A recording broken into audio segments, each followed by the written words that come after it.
Assalamualaikum warahmatullahi wabarakatuh.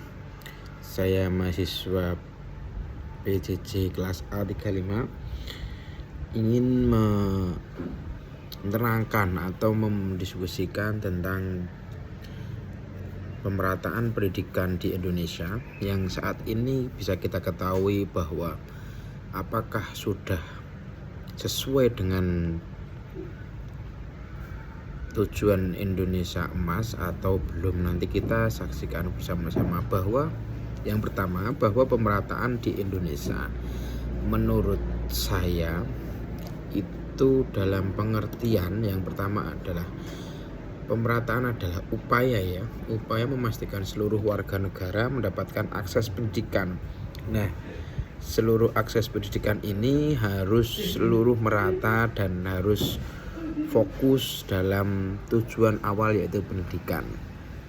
Yang kedua, tentang pengertian dulu, saya ingin membicarakan tentang fokus pada kesempatan yang adil tanpa diskriminasi wilayah ekonomi maupun sosial. Yang ketiga, menjadi prioritas pembangunan nasional. Jadi bisa kita ketahui bahwa pengertian pemerataan di sini yang pertama harus adil. Adil yaitu sesuai dengan porsi yang dibutuhkan, begitu, tidak sesuai porsi yang sesuai keinginan atau nafsu, begitu ya. Terus dari adil sendiri bahwa banyak kementerian yang sudah memberikan program kepada pendidikan, yaitu program pendidikan yang seharusnya didahulukan tapi tidak disatukan, begitu. Terutama di Kementerian Pendidikan itu sudah membuat program untuk pemerataan, tapi bisa kita lihat bahwa data tentang pemerataan pendidikan di 2025 itu ada anak tidak sekolah itu atau ATS terdapat sekitar 3,9 juta anak di Indonesia yang tercatat tidak mengenyam pendidikan pada tahun 2025. Konsentrasi tinggi ATS atau anak tidak sekolah berada di Jawa Barat dengan faktor penyebab meliputi kendala ekonomi, tuntutan bekerja, dan pernikahan dini atau disabilitas. Yang kedua, akses pendidikan tinggi tidak partisipasi pendidikan tinggi masih menghadapi tantangan meskipun angka partisipasi APK terus meningkat, begitu. Jadi selalu meningkat karena memang dari kesadaran masyarakat sendiri itu tidak 100% ya.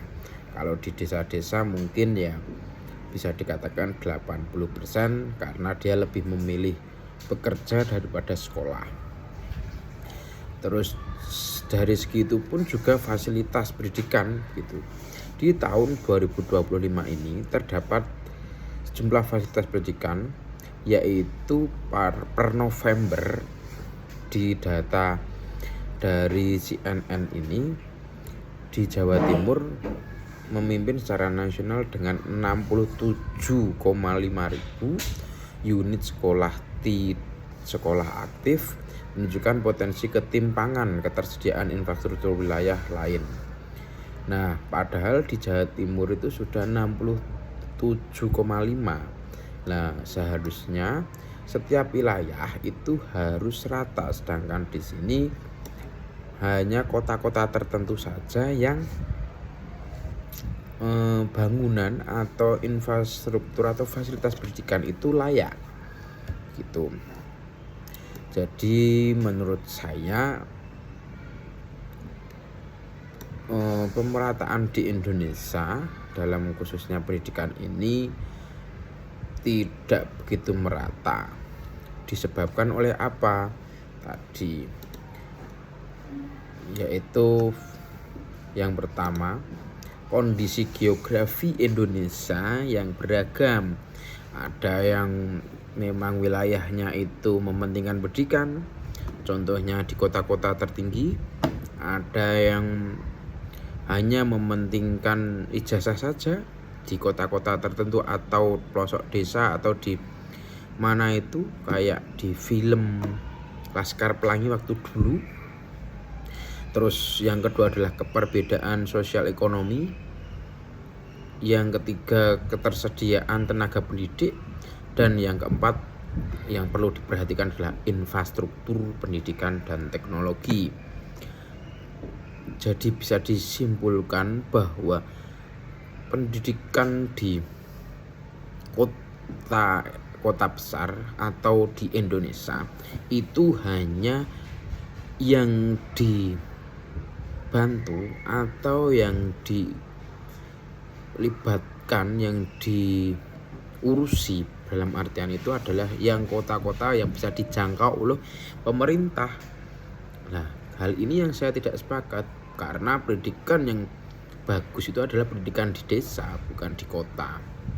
Kenapa begitu? Karena pendidikan di desa itu pendidikan 24 jam. Dalam artian ketika kita di desa, kita mempunyai tetangga guru atau mempunyai tetangga kependidikan, itu tetangga kita itu mau menolong jika kita tidak bisa mengerjakan atau memberikan informasi tentang pendidikan. Beda di Indonesia.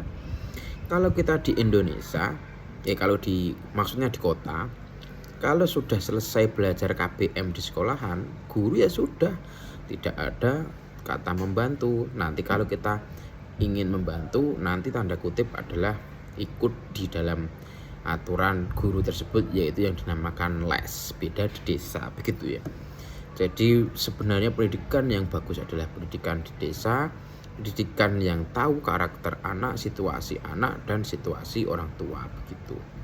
Nah, bisa saya simpulkan dengan data yang saya baca di sini di tahun 2025 ini, yaitu secara keseluruhan Indonesia masih berupaya keras untuk mengatasi ketimpangan dalam pemerintahan pendidikan dengan data area-area kritis yang membutuhkan perhatian lanjut. Sampai tahun ini pemerintah baru mengupayakan biar ketimpangan itu tidak terjadi, begitu.